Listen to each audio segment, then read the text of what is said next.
سیدنا اقرا اعجاز حیدرآباد ماہین ایک بہت ہی پیاری بچی تھی۔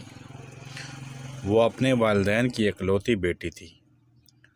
وہ روزانہ صبح اسکول جاتی اور گھر واپس آ کر کام کاج میں اپنی امی کا ہاتھ بٹاتی۔ ایک دن ماہین اسکول تاخیر سے پہنچی تو ٹیچر نے اسے بہت ڈانٹا اور وقت پر آنے کی تاکید کی، لیکن اب تو روز یہی ہونے لگا۔ ماہین سب سے آخر میں اسکول پہنچی اور مس سے خوب ڈانٹ کھائی، لیکن اصل وجہ نہیں بتاتی تھی کہ کہیں اسے بہانہ نہ سمجھ لیا جائے۔ پھر ماہین پورے ایک ہفتہ اسکول نہیں آئی۔ بچے مختلف باتیں کرنے لگے۔ وہ روزانہ ٹیچر سے لیٹ آنے پر ڈانٹ کھاتی تھی۔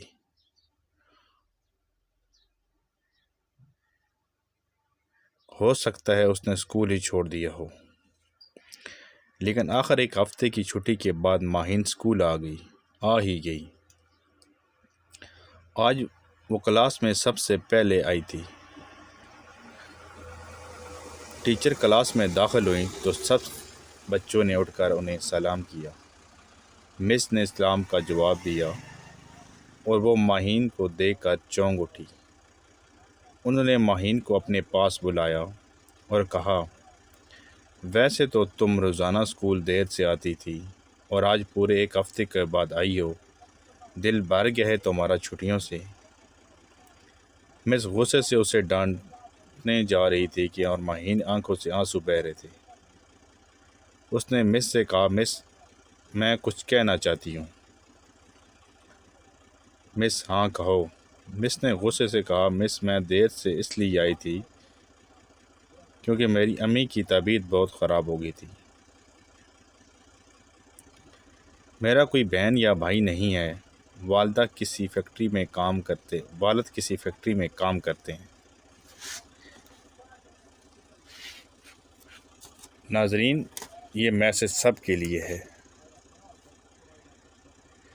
ناشتہ تیار کرنے اور ماں کو دوا دینے کی وجہ سے میں دیر سے آتی تھی۔ پھر ماں کا انتقال ہو گیا، اس لیے کئی دن اسکول نہ آ سکی۔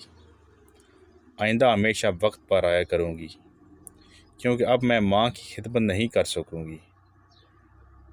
ماہین کی باتیں سن کر سبھی بچے افسوس کرنے لگے اور مس بھی بہت شرمندہ ہوئی۔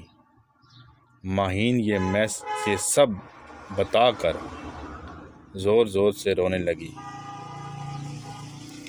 ناظرین،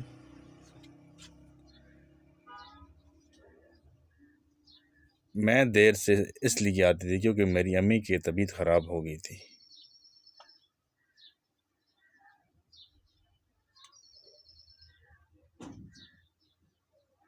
یہ نہ بتایا گیا، اور جب بتایا گیا